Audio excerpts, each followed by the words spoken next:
I was fortunate again to have seen the King Tut exhibit, which was at the National Gallery of I Art. remember when it came. Yes. Okay.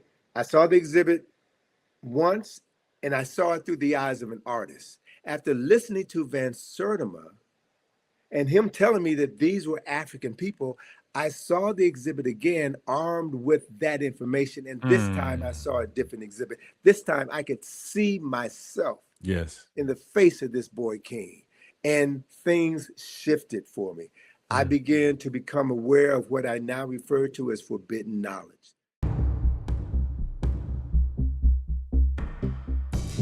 Welcome to Profound Conversations, a dynamic broadcast platform focused on building healthy communities. In an ever-evolving world, new ideas and transformative ways of being are the lights at the end of the tunnel. This is Profound Conversations, and I am Mwata Sankara, also known as Kevin Washington. And today I'm very excited about who is in this space. A prolific scholar, one who has written, who has delved into the depths of consciousness of what it means to be a people, one who is engaged in the process of facilitating healing and restoration of mind, also body and spirit. We're here with Baba Anthony Browder. Welcome to the Profound Conversations. Brother, I am so happy to be here. I'm glad to put eyes on you again. It's been a while since I've seen you. It's been a while. I did miss Adasi this past year. I think that's normally where we have our reunion in DC. Sure. So I did miss the Adasi program. That's my healing ritual in Washington D.C. It's always a healing moment to be in your presence. So I did the keynote this year at Union Temple. And I got possessed by what Sister Rosalind Jeffries refers to as the African Holy Ghost. And I just felt compelled to deliver a message that was on my heart. And it was a message that resonated with everyone in attendance. And brother, I'm at the point in my life where that's what I'm going to be doing until this life is over. I've learned to love. I've done enough, I've seen enough, and I need to bring the fullness of myself forward for however much time I have left. And so folk better look out because the best is yet to come. Whoa.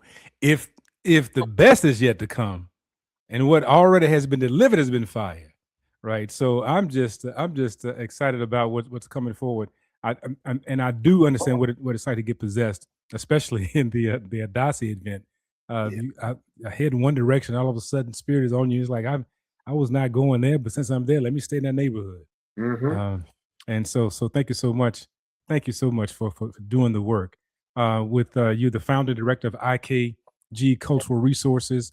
I just been excited about the tours that you've taken us through in Washington, D.C., let alone the tours that you take people on to in Kemet, the excavation work that you're doing, the elevation of consciousness to show us that we are the original people. I still talk about the travels through DC and showing DC on the Nile, how it's all right there.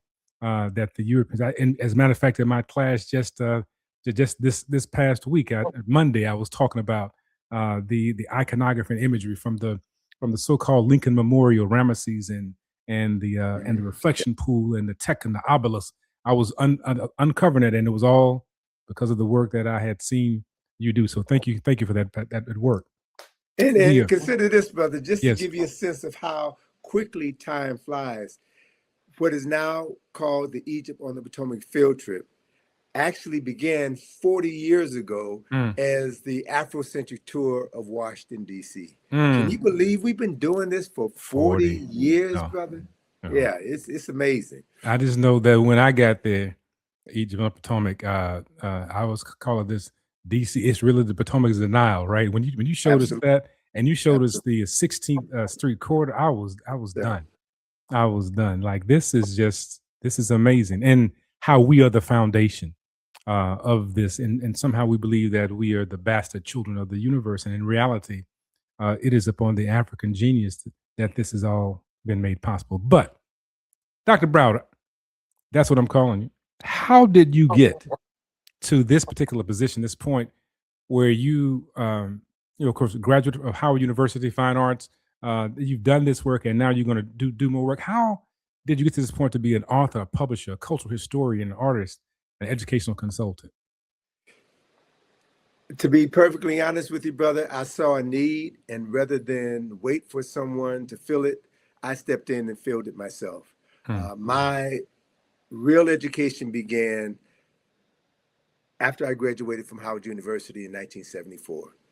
I was in the College of Fine Arts. My background is in graphic design and advertising. When I was a freshman at University of Illinois, I majored in architecture. So I've been drawing all of my life. I'm from Chicago, the home of architecture. So I've always had this fascination with how things are built, how things are maintained, spaces that influence people's thinking and their behavior.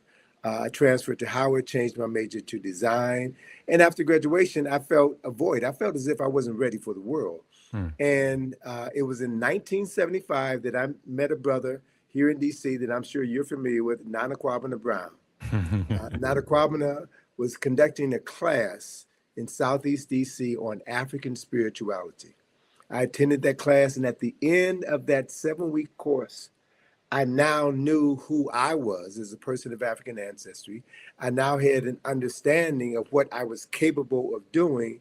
And then all the pieces began to fall into place. And now I can look back on that event, which occurred 50 years ago now, and see how every single event in my life, every milestone that I have achieved was connected to a milestone that led up to it and prepared me for that one. So I met Nana Kwabena in 75. 2 years later in 72, I met Ivan Van Sertima.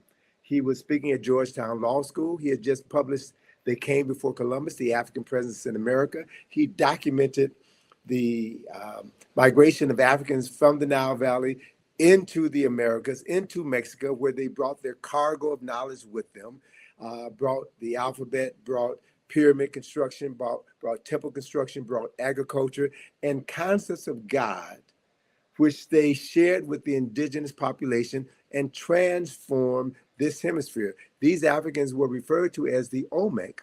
And Van Sertima in that lecture showed us the images of undeniable African people, you know, the heads 7 feet high, 15 feet in circumference, heads of African people wearing the helmets, the leather helmets of Nubian or Kushite soldiers.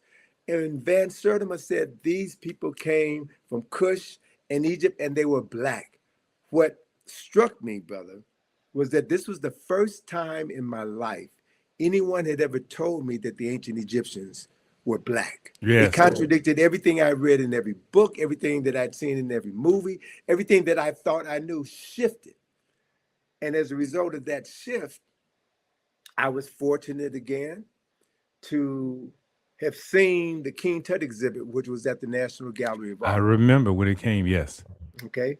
I saw the exhibit once, and I saw it through the eyes of an artist. After listening to Van Sertima and him telling me that these were African people, I saw the exhibit again armed with that information. And this time I saw a different exhibit. This time I could see myself in the face of this boy King. And things shifted for me. I began to become aware of what I now refer to as forbidden knowledge. There was information about African people, African history, African culture, African spirituality that had intentionally been withheld from all of us. I discovered the writings of Dr. Ben. I discovered the writings of John G. Jackson. I discovered the writing of John Henrik Clarke. And from that point on, my life shifted into high gear. You know, I went to Egypt with Dr. Ben in 1980. And those 13 days I spent on the Nile confirmed my miseducation. And that then spurred me to then use the new knowledge that I was gaining and my artistic skills to find creative ways to present this information to an audience who had been taught to hate anything African. That's it. Victims of identity theft, right? The idea of how do you operate when you don't know who in this hell you are. And then when you talk about getting your consciousness back, and you got it from the scholars. From the masters. Right. I remember No hearing question. Dr. Ivan Van Sertima speak when I was in graduate school, and I was at Texas A&M working my PhD, and he came to speak, and he was just talking, and he was talking, and he was showing the images, and he was talking, and he was just going, and it's like they said, okay, well, you got to, we got to wrap up. He was like, I'm not even done. I haven't gotten halfway And through he what I gotten was. started yet, Right? right? Yeah, I was like, my God, and he just kept going, and it was so amazing, right? And that was a transformative moment for me. However, I will say that before I saw him speak, I had, of course, seen the books. I came across a book when I was in graduate school. Of course, it was uh, right after I'd gotten into Dr. Naeem Akbar's Changing Images of Psychological Slavery. Yes, I sir. came across from the Browder Files, and that book just took me to another level. So how did you come to write that book? And we have to acknowledge in this process, we have to acknowledge, of course, Baba Charles Finch, and because I'm sure that he was also part of your journey as you introduced him to me in certain ways, as well as Baba Wade Nobles. But how did you get to write that, compile those essays into that book? Well, let me connect some dots because you're throwing a lot of names out there, Mm. and all of these names are interconnected. As I said, I met Van Sertima in 1977, and I had the opportunity, brother, to travel to Mexico with Van Sertima in 1990 and 1991.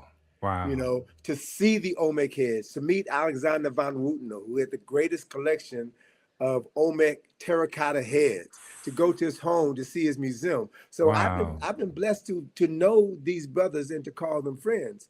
1984 was another pivotal moment when I attended the Nile Valley Conference at Morehouse College, a 4-day event held in September of 1984. It was organized by Ivan Van Sertima, Charles Finch, and Asa Hilliard. Oh. And it was at that event that I saw Naeem Akbar for the first time. Ooh. Right? Okay. I saw Renoka Rashidi for the first Yo, time. come on now. I connected with Hunter Adams for the second time. And as I sat in the audience, glued to my seat, mesmerized by this mind-shifting information about the Nile Valley, about Kemet, about who we were and what we've accomplished from all of these giants, I sat in that audience and I said, that's what I want to do in my life. I knew right then and there that is what I wanted to do. So fast forward to 1986, 2 years later,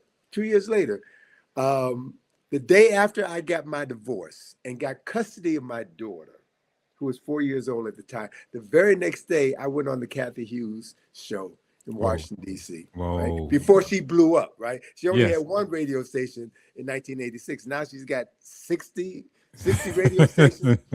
And so it was because of you, Doc. It's because of you. Well, it's because of us, right? It's because of us.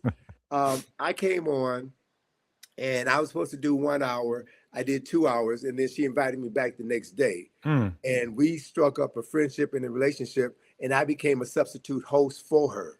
And just expanded my operation. But it was that very first interview that I talked about the creation of the Negro and how there was no such thing as a Negro. And that was a figment of our oppressor's imagination. And we've been brainwashed to embrace something that wasn't real. And as a result of that interview, I received a call from Dr. Frances Murphy, who is the daughter of the founder of the Baltimore Afro-American newspaper. And she had expanded that operation and was managing the Washington Afro-American newspaper. She heard that interview and asked me if I would write an article discussing the creation of the Negro. And by the time of that conversation, this sister had convinced me to write a bi-weekly series of articles for the Washington Afro-American newspaper. And I had never written anything before and never published anything before. She gave me the framework for my articles. And my column was I called my column From the Browder File, right? So that's how the Browder file came into existence. I wrote articles for them for 2 years, and then I collected 22 of what I felt were my best articles. I rearranged some of the content, updated some of the content. I added a bibliography, and then I asked Asa Hilliard to write the introduction to that book. Whoa. Now, the book was published February the 1st, 1989. At that time, nobody knew of Tony Browder, but everybody and their mama knew of Asa Hilliard. So having Asa's name on that book helped to make that book a bestseller. And the book has been out for 37 years and is still a perennial bestseller. It is. And I attribute that to my skill, not as a historian, not as a researcher, but my skill as an artist. In that, you know, an artist is trained to look at things symbolically and to break things down to simple, uncomplicated elements. So in my writing, I took these complex ideas that I was getting from Van Sertima and Dr. Ben and Dr. Clarke and Asa and Naeem and others, and I synthesized this information and regurgitated it in such a manner that people could see, they could visualize what I had put on the written page. So I'm using my skill to engage both hemispheres of the brain. And that's my style, and that's what has allowed me to do everything that I've done over my career. You know, in the in Kiswahili, the idea of kuugusa intima, Mama remember writes about this, right? To touch deeply the soul and our spirit. I am your work touches deeply the soul and our spirit, so much so that I've been to places around the country, and there's that image in your book of the black man coming out of Africa. Coming out of Africa with his fist raised in the air. And I've visited folks in prison and other places, and they raise up they got a tattoo of that particular image. And I'm looking like, and I know the book. I know you got that from.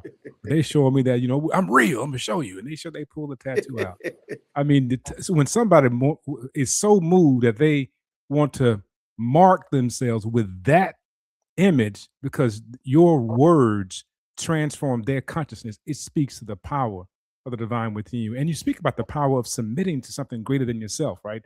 Because you had to make a decision to take your money and go on these trips, right? You had to make a decision. It's like, okay, you know what? Let me sacrifice this, and in that sacrifice, there's elevation. And I'm again moved by that. But the Browder Files changed my life when I read that, and so it was a required reading when I first started doing Black psychology. I mean, it's still a required reading. It's on my list, but it was a required reading so much so that I had circles of men at various colleges at Grambling, at Prairie View. One brother that's been influenced by that. If you look him up, Alzo Slade, he's doing work now in media. He's international, but he was in those circles reading. Really? Okay. The Browder Files with his work. Okay. Well, he was in our circles. That was he was one of the transformative people. Matter of fact, he said, "Doc is my mentor." But it was your work and those works that help people to be able to see themselves differently. And so from the Browder Files, what so I was going to ask you what inspired you. Yeah, but still, so I know the mechanics of it. However, what was the inner workings that made you have the drive to, or the desire, or to get the content to write the essays that are in that particular document? Well, look, I am an information hound. I love learning. I grew up in Chicago. I grew up on the west side of Chicago.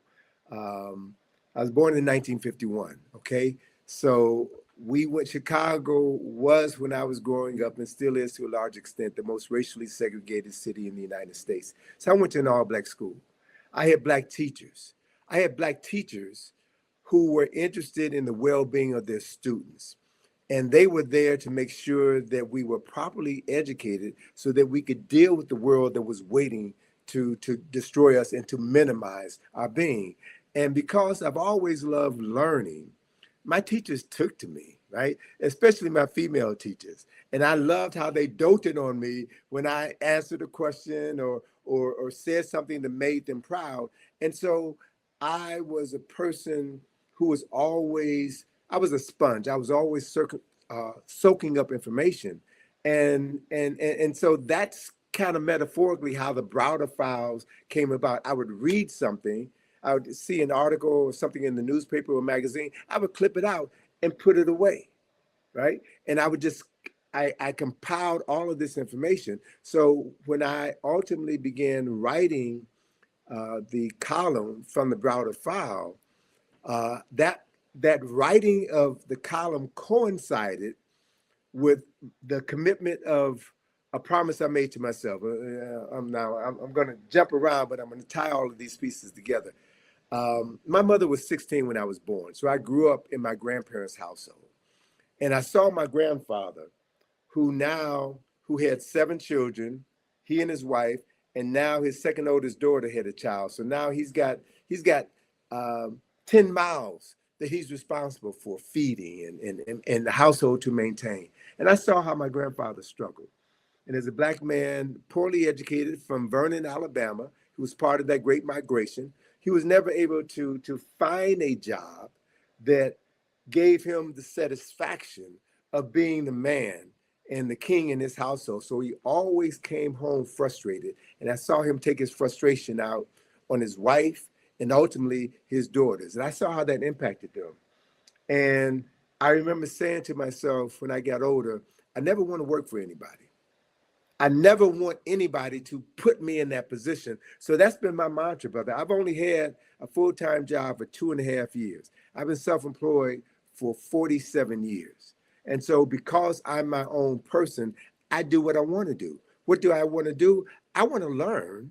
I want to learn about who I am, and I want to find creative ways of sharing what I know with others so I can help raise the consciousness of my people. That's my commitment. And so my art, I had a design studio initially, and doing my design work gave me the opportunity to work as hard as I wanted to make enough money to buy the books that I wanted to read so that I can travel around the world with the authors of those books. So I engaged in this process of self-education.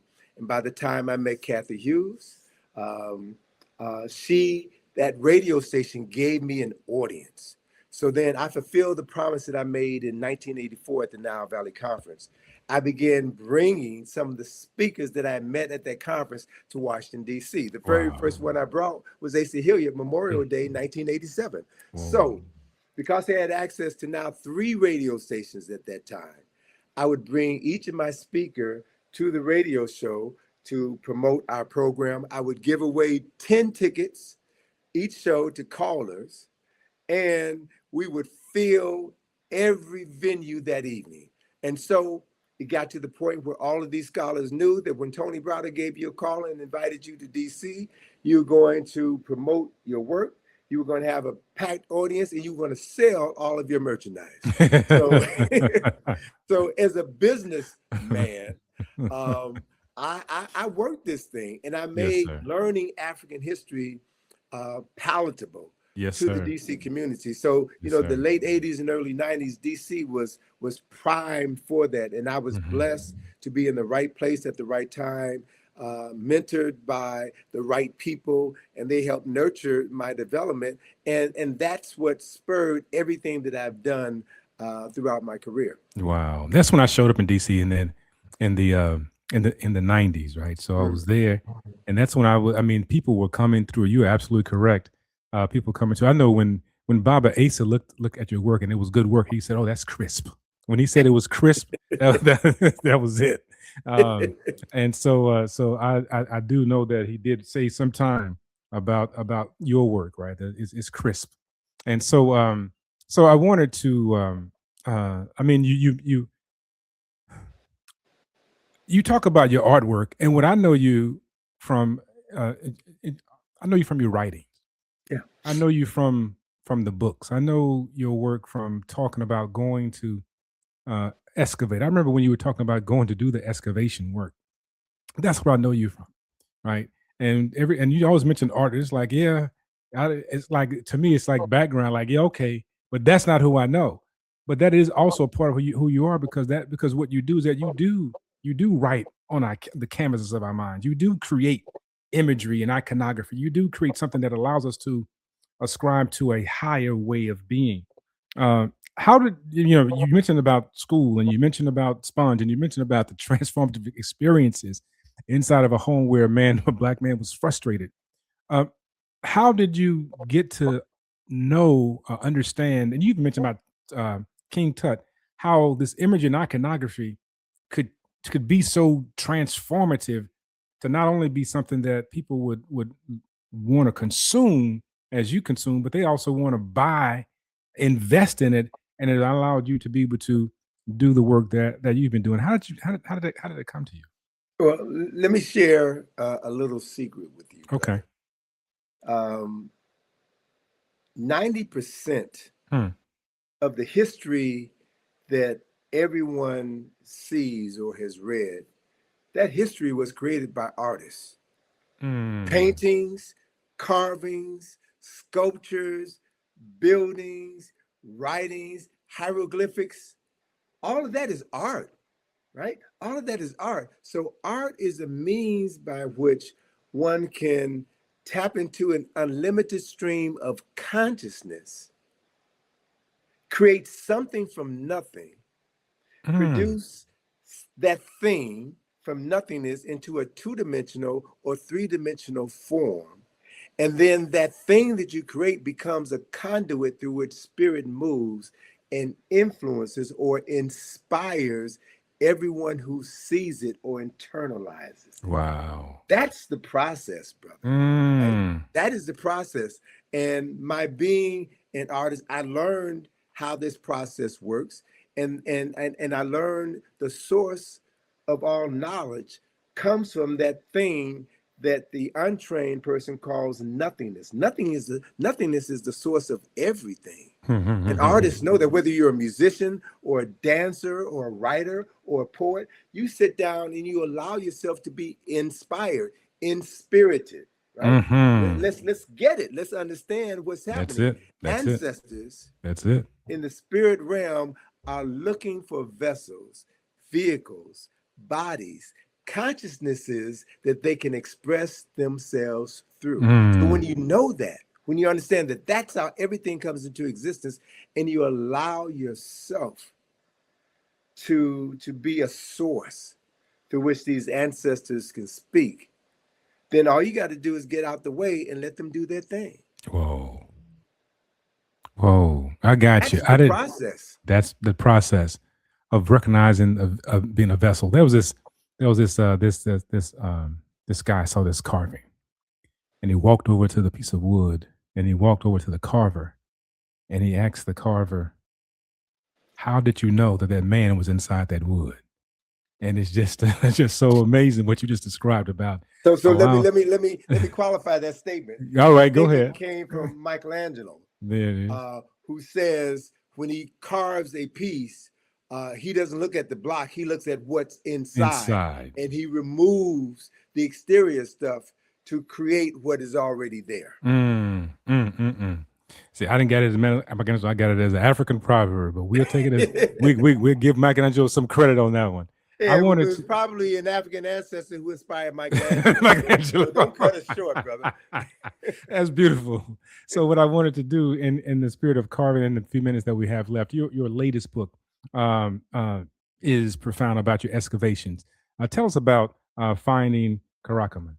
Okay, well, that's not my latest book. That's a book that I republished 2 years ago. Finding Karakama, and I updated it because we completed the excavation.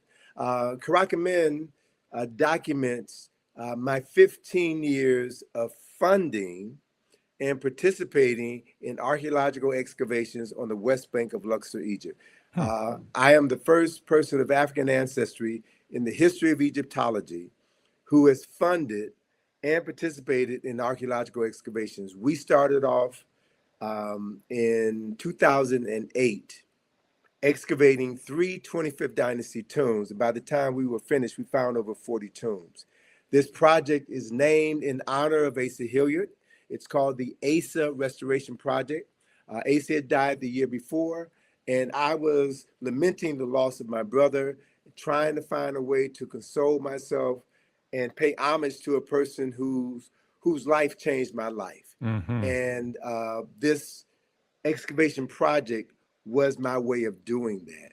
And it has allowed me to really find my purpose, because it's through the 15 years of me working on that project, going in and out of this tomb, beginning to understand architecturally how it was created, how it was conceived, how it was created, and then to be involved in the process of restoring that tomb. We've got priceless artwork. That tomb of Karakamen, this priest Karakamen, is 3 times larger than the tomb of King Tut. Whoa. Right? It's got priceless carvings on it, and it's got text that goes all the way back 2,000 years prior to the tomb being constructed. It goes back to pyramid text, the first religious text ever recorded by human beings on the planet. Wow. So, and what? Go ahead. So, no, I'm gonna stop. I'm excited. Go.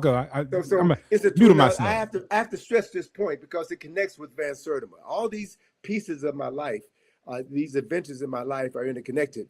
The priest whose tomb we excavated and restored is Karakamen. Who is Karakamen? Karakamen, we now are pretty certain, was the son of the 3rd king of the 25th dynasty, Kushite kings who came and established the 25th dynasty in Kemet. We believe that Karakamen was the priest of Amen at Karnak Temple on the east bank of Luxor. He was the son of Shabaka, right? And we do have the evidence that Shabaka's youngest son, Haramaket, was the chief priest at Karnak Temple. So we have established a family of priestly princes who are part of a royal family. And we have uncovered and restored the largest Kushite necropolis on the west bank of Luxor, Egypt. Wow. Folks, this is Profound Conversations.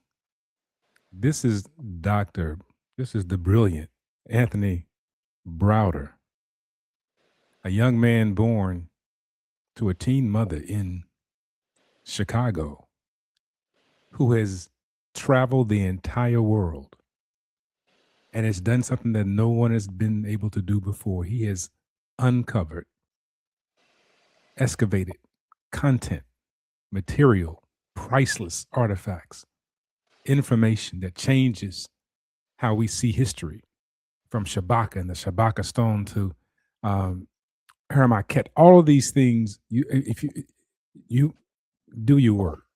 He dropped so many jewels just then. Do your research just on Shabaka. Do your work on Haramaket. Do your work on all of those. When you start reading what he just talked about, that is thousands of years of information of the presence of a population of a high culture doing great and profound things. He mentioned Kushite.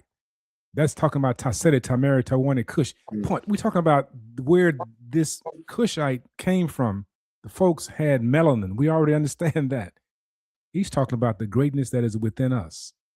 If we're willing to stop and excavate and go within and to uncover the profound gifts that we have and to recognize that we are a vessel of something greater than ourselves. And if we allow ourselves to be that vessel, that we can turn nothing into something, because the ancestors are waiting to use us to transform the world, as Brother Tony Browder has done. Thank you so much. That's a great synopsis. That is a phenomenal synopsis. You on it, my man. I appreciate you. Thank you so much for being on Profound Conversations. Thank you all for tuning in. We ask that you all support this particular info cast. This process that we go through to do this work is not necessarily something that is that comes without a cost. People have to cost, but more importantly, we want to be able to do this work better. So support the work, and we'll tell you more about how to do that. We'll show you that, but we need your support, because this is what we want to continue to do: uplift and inspire through profound conversations. Thank you so much. Thank you for joining our profound conversation. If you found this episode helpful, please subscribe to our podcast and then gift this information to a friend or family member using the share button. You can find our show on all social media platforms as well as on our website at profoundconvos.com.